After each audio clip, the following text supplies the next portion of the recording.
Most people believe they already know the answer. Rome, the Vatican, Lourdes, Fatima.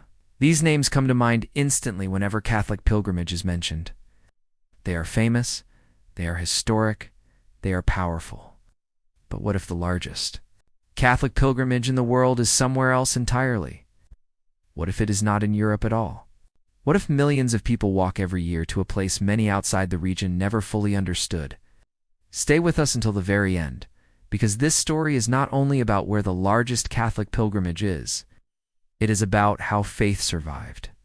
Violence healed a broken people and continues to move more hearts than anywhere else on earth. Every year, something extraordinary happens. Roads stop behaving like roads. They turn into rivers of devotion. Entire cities slow down. Normal life pauses. Voices rise in song. Candles glow through the night. Feet ache. Knees tremble. Tears fall silently onto pavement. And still the people keep moving forward. Not for money, not for fame, not for power. They walk for faith. They walk for love. They walk because something deep inside them calls them to keep going. This pilgrimage is not tourism. It is not a festival invented for attention. It is not a habit kept alive by tradition alone. It is a living movement. It breathes, it grows, it calls. And every year, more people answer that call. To understand why, we must go back long before crowds filled modern streets, long before churches covered the land, long before bells rang across the air. Before Catholicism ever arrived, this land was already sacred. Long before crosses were raised, people here believed the world was filled with meaning. Mountains were holy. The sun carried power. Time itself was sacred. Great civilizations rose and flourished. Their cities were advanced. Their knowledge of the stars amazed the world. Faith was not something practiced occasionally. It shaped every part of life. Birth, death, farming, war, and celebration were all connected to the divine. But this spiritual world also carried fear. Gods demanded sacrifice. Blood was believed to keep the universe alive. People lived under the pressure of cosmic duty, fearing the sun might not rise if rituals failed. Faith existed, but it was heavy. It was demanding. It was filled with anxiety. The divine was powerful, but not gentle. Then everything changed. Foreign ships arrived. Soldiers followed. Missionaries came carrying a new message. They spoke of one God. They spoke of mercy. They spoke of salvation. But their arrival did not feel gentle. Sacred places were destroyed. Old symbols were torn down. Faith became tied to power. For the indigenous people, this did not feel like good news. It felt like loss. Their world was breaking apart. Their traditions were threatened. Trust was shattered. The people did not reject God. They rejected force. They rejected being told that everything they had believed for generations was worthless. Faith was no longer something born in the heart. It was imposed from outside, and resistance grew. Not because the people lacked belief, but because belief had been weaponized. Then something happened that no empire could plan, something no sword could enforce, something no sermon alone could accomplish. In the year 1531, a poor indigenous man was walking across a hill called Tepeyac. His name was Juan Diego. He was not powerful. He was not educated. He had no status. He was ordinary. And it was to him that heaven chose to speak. A woman appeared before him. She was not dressed like a European queen. She did not speak the language of the conquerors. She spoke his native tongue. Her skin was brown. Her face was gentle. Her voice was calm. She called him her little son. She did not threaten. She did not command. She asked for a house to be built, a place where she could listen to the cries of her children, a place of comfort, a place of love. This woman was the Virgin Mary, but she did not appear as people expected. She came not as a symbol of domination, but as a mother, and that changed everything. When her image appeared on the simple cloak of Juan Diego, the people understood instantly. No long explanation was needed. Every detail spoke directly to their hearts. She stood over the moon, showing she was greater than the old gods. She was surrounded by light, yet her hands were folded in prayer, showing she served a higher power. She carried new life, pointing not to herself, but to her son. This was not destruction of culture. This was healing. This was not replacement. This was fulfillment. And because of this, something extraordinary happened. Millions embraced the Catholic faith, not because they were forced, but because they felt seen. God had come to them. land in their language, in their skin. Faith was no longer foreign. It was home. That moment gave birth to what would become the largest Catholic pilgrimage in the world, every year. As December approaches, something begins to stir across the land. From villages and cities, from mountains and deserts, from coastlines and forests, people begin to move. Some travel for days, some for weeks. Some walk barefoot. Some walk on their knees. Some carry heavy crosses. Some carry photos of loved ones who are sick or gone. Some carry nothing but hope. They all walk toward one place. Toward Mexico City. Toward the Basilica of Our Lady of Guadalupe. This is the answer many people never expect. The largest Catholic pilgrimage in the world is not in Rome. It is not in Europe. It is here, and it continues to grow year after year. In the days surrounding the feast of Our Lady of Guadalupe, millions arrive. Streets fill beyond capacity. Neighborhoods transform into resting places. Families open their homes to strangers. Food is given freely. Water is shared without question. Songs rise through the cold night air. Rosaries pass through tired hands. Every step becomes a prayer. This pilgrimage is not controlled by power. It is sustained by love. People come for many reasons. Some come to say thank you. Some come to ask for healing. Some come carrying grief they cannot put into words. Some come because their parents did. Some come because their grandparents did. But all come with the same whisper in their hearts. Thank you, Mother. At the center of it all stands the Basilica. It's vast and open, built to hold the endless flow of pilgrims. Inside, above the altar, protected and lifted high, hangs the tilma. A simple cloth that should not exist anymore. Fabric that should have decayed centuries ago, yet it remains. People do not come to analyze it. They come to stand before it. And when they do, something happens. Even among thousands, the moment feels personal, as if she is looking directly at you. Not judging, not demanding, simply present. Am I not here? I who am your mother? The Basilica of Our Lady of Guadalupe is unlike any other place. It was built to hold millions, yet it feels intimate. Its wide open space welcomes every kind of soul. Inside, the faithful move slowly, carried on gentle walkways beneath the image they came so far to see. No one rushes. No one pushes. The moment is too sacred for haste. Above the altar hangs the tilma, simple cloth woven from cactus fibers, a material that should have fallen apart long ago, yet it remains intact. The colors remain vibrant, as the image remains clear. Generation after generation has stood beneath it, gazing upward with the same mixture of awe and love. People often try to explain it. Scientists study it. Experts debate it, but pilgrims are not concerned with explanations. They're concerned with presence. Standing there, many feel something shift inside them. Burdens feel lighter. Fear loosens its grip. Hope quietly returns. She does not look distant. She does not look untouchable. Her eyes are gentle. Her hands are folded. She appears calm, strong, and close. It feels as if she is listening, as if every prayer whispered on the road has finally been heard. Outside the basilica, celebration continues without pause. Music fills the air, day and night. Mariachi bands gather, lifting their instruments toward the sky. They sing traditional songs of love and gratitude. Families join in, children clap. Elders smile through tears. This is not performance. Is devotion expressed through joy? Candles flicker across the plaza. Thousands kneel in prayer. Confession lines stretch long into the night. Mass is celebrated again and again, in different spaces, in different languages, but with the same faith. The sound of prayer never fades. It moves like a steady heartbeat through the crowd. Food vendors line the streets, filling the air with familiar scents. Warm meals are shared among strangers. Laughter breaks through exhaustion. People rest where they can, sleeping on blankets, leaning against walls, holding children close. Even in fatigue, there is peace. As the celebration reaches its highest point, the emotion becomes overwhelming. Voices rise together. Tears fall freely. Fireworks light the sky. It is not noise. It is expression. Faith poured out without shame.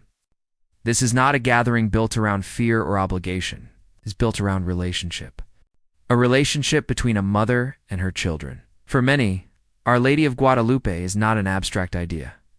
She is family. She is protection. She is comfort. Her image hangs in homes. Her name is spoken in moments of fear. Her presence is felt in moments of despair.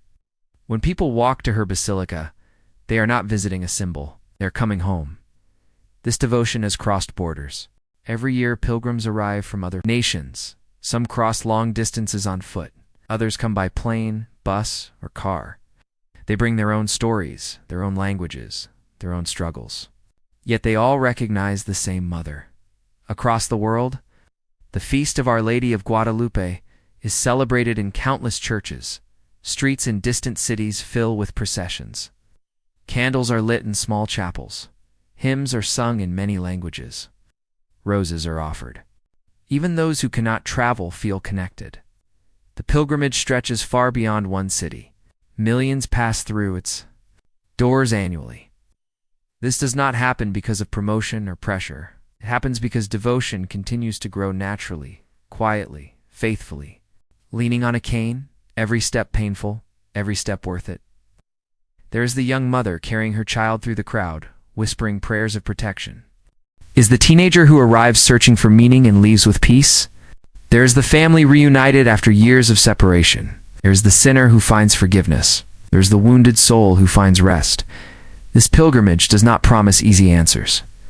It offers something deeper: presence, love, belonging in. A world that often feels divided, this place becomes a point of unity. People of different backgrounds stand side by side. Differences fade. What remains is shared humanity and shared faith. The road does not ask who you are. It simply welcomes you to walk. This is why the pilgrimage continues to grow. It answers a hunger that never disappears. It's a hunger to be seen. It's a hunger to be loved. It's a hunger to know that suffering is not meaningless. And still, the journey is not over. Because the true power of this pilgrimage is not confined to one place. It follows people home. It changes how they live. It shapes how they love. It strengthens their hope. People leave tired but renewed. Feet sore, hearts lighter. They return to daily life carrying something invisible but powerful. A reminder that faith is not distant, that heaven listens. That a mother watches as pilgrims begin their journey home. Something quiet but powerful settles within them. The crowds slowly thin. The songs fade into memory. The candles burn down to their final glow. Yet what remains is stronger than exhaustion. It is the sense that something real has been encountered. Something that cannot be undone by distance or time. For many, the walk back feels different from the walk toward the shrine. The body is tired, but the heart feels steadier. Worries that once felt overwhelming now feel lighter. Problems have not disappeared, but they no longer feel faced alone. The road back becomes a place of reflection. Each step carries the echo of a presence that feels close. Even after leaving the basilica behind, this is how the pilgrimage continues, long after the crowds disperse. It does not end at the gates of the shrine. It travels home with the people. It enters kitchens and bedrooms. It hangs quietly on walls in the form of a simple image. It lives in whispered prayers spoken before sleep. It shows itself in patience, of peace, of clarity, of feeling seen, of knowing they can keep going. For some, healing comes slowly, comes in the form of acceptance. The pilgrimage does not promise a life without pain. It promises companionship within it. This is why the largest Catholic pilgrimage in the world continues to grow, even in an age that often doubts faith. It answers questions that technology cannot, reaches places reason alone cannot reach. It touches the part of the human heart that longs for meaning, belonging, and love. What makes this pilgrimage even more remarkable is that it belongs to everyone. It is not limited by age, education, or wealth. Children walk beside elders. The strong support the weak. The joyful walk beside the grieving. There is no requirement to be impressive. The road accepts every step equally. This openness reflects. Our Lady of Guadalupe does not appear distant or unreachable. She does not demand perfection. She appears as a mother who listens. A mother who understands suffering. A mother who offers shelter rather than judgment. Her image carries layers of meaning that continue to speak across generations. She stands as a bridge between worlds once torn apart, between cultures once divided. between fear and trust. Her presence tells a story of faith that does not erase identity, but heals it. This is why she is called the Mother of the Americas. Her message was never meant for one people alone. It was meant for all who feel forgotten, wounded, or unheard. Her voice speaks quietly, but its reach is vast. Over the years, devotion to her has spread far beyond the land where she first appeared. Across the world, her image is carried in processions, placed in churches, printed on prayer cards, and kept close in homes. Wherever people struggle, her presence seems to follow. In cities far from Mexico, communities gather each year to honor her feast. Streets fill with prayer. Songs rise in languages she never spoke, yet somehow understands. Flowers are offered, candles are lit, and the same words are whispered. Thank you, Mother, even for those who have never walked the road to her shrine. The pilgrimage still touches them. It lives through shared stories, through images passed down in families, through prayers learned as children and spoken again as adults. The pilgrimage exists wherever faith is lived sincerely. This is why asking where the largest Catholic pilgrimage in the world is only the beginning. The deeper question is why it continues to matter. Why millions still choose discomfort over ease. Why they walk when they could stay home. Why they return year after year. The answer is simple, yet profound. They walk because love moves them. They walk because hope pulls them forward. They walk because faith is not something stored in books alone. It is something lived with the body, the voice, and the heart. In a world filled with distraction, this pilgrimage demands focus. In a world filled with division, it creates unity. In a world filled with noise, it offers quiet truth. It reminds people of who they are and whose they are. For many, the pilgrimage becomes a turning point. A moment when priorities shift. When faith moves from habit to relationship. When prayer becomes more than words. The road teaches patience. It teaches humility. It teaches trust. And even those who arrive unsure often leave changed. Something about walking alongside millions who believe hope and love without apology stirs something deep. Faith becomes tangible. It becomes visible. It becomes shared. This is not the kind of movement that fades quietly. It is renewed every year by new footsteps, by new prayers, by new hearts discovering what generations before them already knew. Largest Catholic pilgrimage in the world does not rely on spectacle to survive. It relies on memory, love, and encounter. It survives because it meets people where they are, because it speaks without shouting. It's because it listens. And perhaps that is why it continues to grow even now.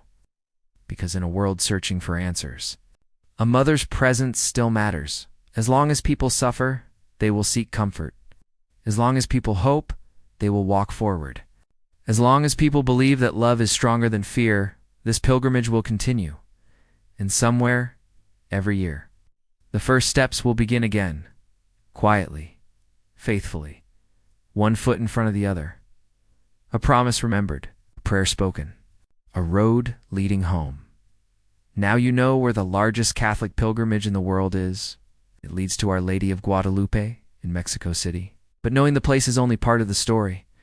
The real story is the people who walk, the hearts that hope, the faith that moves them. And perhaps the final question is not about geography at all. Perhaps it is about you. What would move you to walk? What would you carry with you on that road? What prayer would rise with each step? This pilgrimage stands as an open invitation, not a command, not a demand, an invitation. An invitation to remember that faith can still unite, that love can still heal, that hope can still move millions. If this journey has spoken to your heart, take a moment to reflect on it. Share it with someone who needs encouragement. And support this work by liking and subscribing. So together we can continue exploring the most powerful expressions of faith across the world.